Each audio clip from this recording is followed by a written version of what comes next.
Em primeiro lugar, quero agradecer a todos os inscritos do canal, e também os não inscritos, mas que chegam aqui e assistem os vídeos e ouvem as histórias relatadas. Se você gosta desse tipo de conteúdo, peço que se inscreva e deixe o seu like, e fique à vontade para comentar sobre os vídeos e relatos contados. Sua opinião é de extrema importância para o canal crescer na plataforma do YouTube. Agora pegue a sua pipoca e o refrigerante, e vamos para mais um relato de arrepiar. Contos e sustos.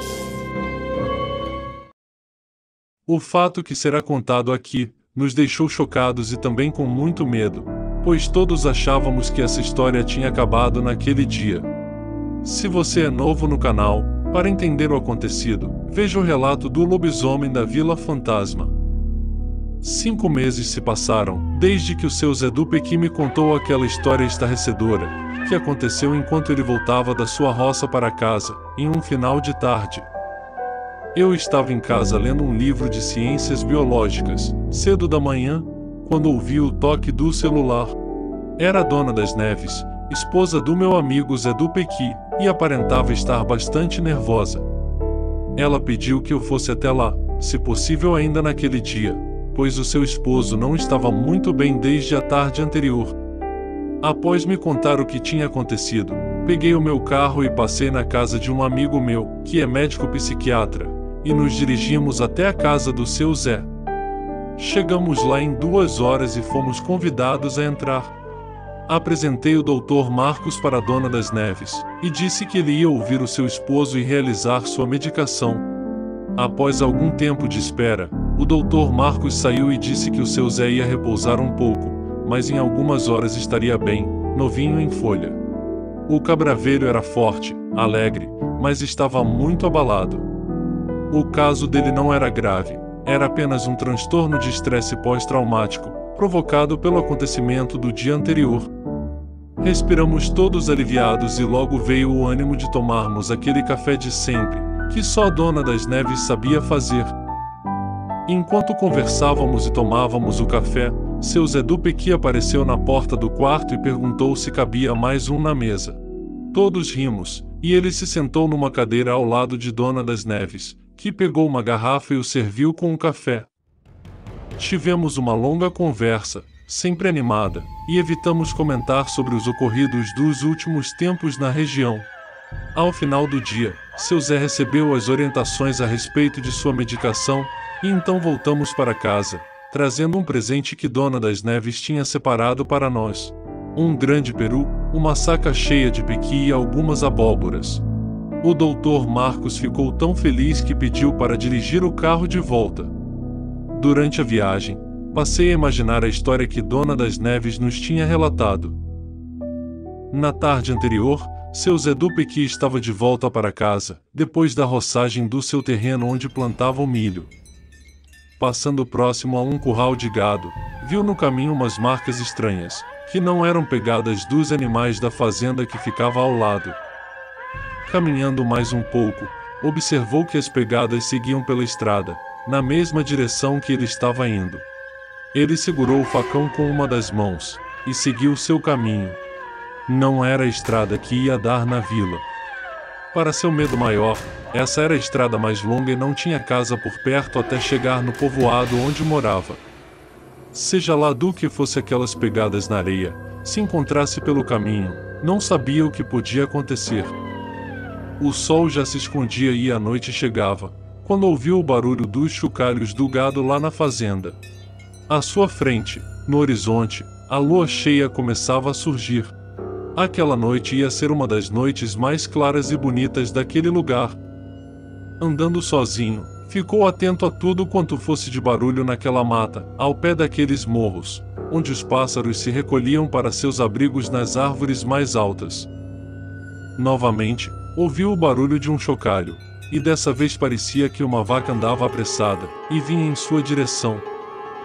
Passaram por ele 2 vacas e um homem a cavalo, que o cumprimentou, e disse que aqueles animais tinham se desprendido dos outros e adentrado na mata. Atrás do homem vinham 3 cachorros de raça, de propriedade da fazenda, e que eram treinados em caça. Seu Zé do Pequi olhou para ver se ainda havia as pegadas na areia, mas a sombra das árvores o impedia, e os rastros dos animais que passaram desmancharam as marcas. De repente, ele teve um estranho pressentimento, e logo ouviu o canto de um socó e de uma saracura, pássaros que ficavam na beira de um lago próximo dali. Parou um pouco e percebeu que alguma coisa estranha estava por ali, pois os pássaros continuavam a fazer barulho sem parar.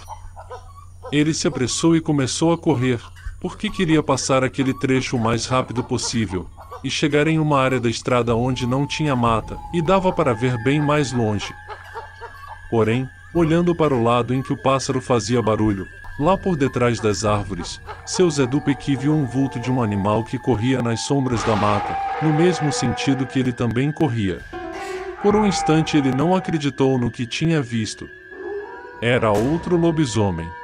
E dessa vez ele tinha sido pego de surpresa. O monstro era grande, e mais rápido do que o outro que os cachorros tinham atacado na vila.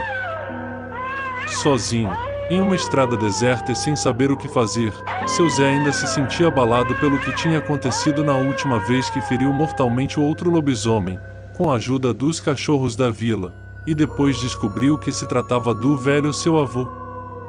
Ficou nervoso e ao mesmo tempo com muito medo, porque dessa vez tinha sido pego de surpresa.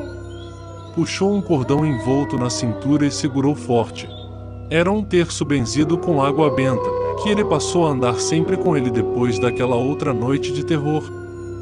Seu Zé do Pequi fechou os olhos e fez orações, pedindo a Deus proteção aquela vez mais, mesmo que fosse a última vez. Quando abriu os olhos, estremeceu todo o seu corpo, e ele não se sentiu mais no chão. A fera estava frente a frente com ele. Seu Zé do Pequi olhou nos olhos do monstro, e viu um furor terrível naquela criatura. Com tudo aquilo acontecendo, se perguntou por que o lobisomem o encarou daquela forma, em vez de atacá-lo, como sempre faziam os outros quando encontravam sua presa. Será que a criatura estava testando sua coragem, ou queria matá-lo só no medo, sem ter que feri-lo? Não deu tempo de se responder, e o monstro abriu a boca e fez um barulho infernal, soltando um uivo que varou todo aquele matagal na encosta do morro. Seu Zé não se moveu, e continuou a segurar o terço benzido com água benta. Se morresse ali, morria segurando o cordão sagrado. A fera continuava a olhar firme, e a uivar ferozmente, esperando uma reação dele, mas isso não aconteceu. O medo era tão grande que seu Zé do Pequi ficou completamente paralisado. Tal era o pavor, que ele não viu os pássaros voarem em bando das árvores, e nem ouviu a correria lá por dentro da mata. Aquela fera que estava ali, cara a cara com ele, de repente se virou, deu um rosnado e se afastou do seu Zé, ficando a uns 5 metros de distância. O bicho se esticou e uivou novamente, e foi aí que seu Zé se deu conta do que estava acontecendo. Os cães da fazenda, os mesmos que tinham passado por ele na estrada, e mais outros cães, corriam velozmente por dentro da mata, sem latir e em silêncio, indo de encontro a ele e à fera. As orações funcionaram, o socorro estava a caminho, pensou seu Zé do Pequi. Mais uma vez, aqueles pequenos animais, porém tão valentes e destemidos, estavam a salvá-lo da morte. Mas a fera não desistiu da presa que perseguia já há algum tempo.